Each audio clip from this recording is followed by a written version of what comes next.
Hello everyone. In this video, we'll be solving problem 498, diagonal traverse.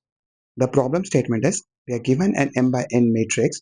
We need to return all of the elements in the matrix in the diagonal order. We start with the first element in the matrix, that is 1, and move upwards.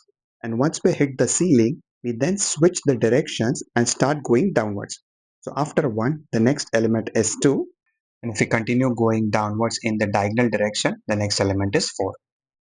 And as 4 is the last element in that diagonal, we'll pivot or change the direction starting with 7 as the next element and move upwards. And during the traversal, all of these values should be recorded in an array and returned as the output. The problem statement is very easy to understand. Let's switch to whiteboard and discuss how we can solve this problem. Let's start by identifying some of the rules that will help us come up with a solution. As there are two different directions, upwards and downwards, we should have different set of rules for each of them. Starting with the upwards direction, when we want to move to the next element, we will have to decrement the row pointer and increment the column pointer. And for downwards, we are basically incrementing the row value and decrementing the column. I hope this part was clear. The next thing we need to be careful about is the validations to make sure that the pointers do not go out of bounds. If our pointer is pointing at element 1 and we decrement the row value, it will become -1, which is out of bounds. Ideally, the pointer should be shifted to the next element in that row, that is 2, along with changing the direction. The same logic applies when we are going in the downwards direction and we reach the last element. Let's say our pointer is pointing at 7. There are no elements after that, so we need to now change the direction and increment the column value. So this logic of incrementing the column pointer applies to both the directions. Here's the mathematical representation of the logic that we just discussed. If the row pointer is greater than or equal to r max or less than 0, we should increment the column pointer by 1. There's one more case that we need to take into account. Let's say my pointer is pointing at 3 and we are going upwards. After that, there is no element, so we should ideally increment the value of the column pointer by 1.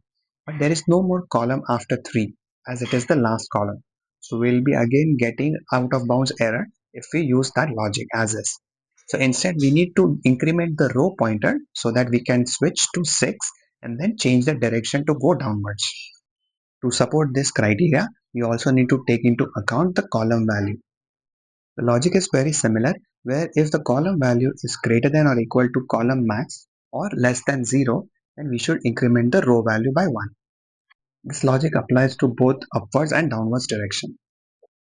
If we can implement these three rules, we can easily solve the problem. With this solution, this time complexity is going to be O of m into n, where m and n are the number of rows and columns in the given matrix.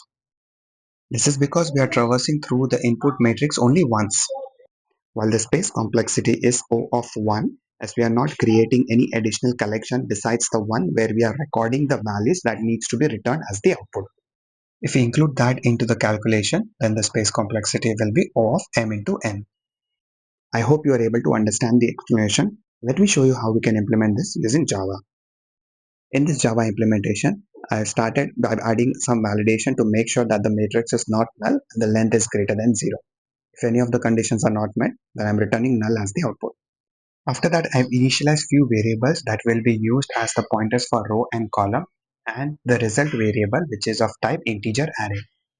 After that, I started a while loop until this pointer idx is less than the total number of elements in the matrix, that is m into n. Inside the while loop, I am saving the value that this row and column pointers are pointing into this result variable.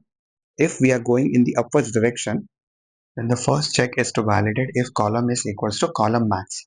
If yes, then we need to change the direction by incrementing the row pointer and setting the upward flags to false. If column is not equal to column max, then I'm checking if row is equals to 0, as we cannot go any further. In that case, I'm incrementing the column pointer and setting the upward flags to false. If either of the conditions are not met, it means there are few more elements that we need to traverse through, so I'm decrementing the row pointer and incrementing the column pointer. If upward flag is set to false, the code will enter the else condition where we are first checking if row is equals to row max.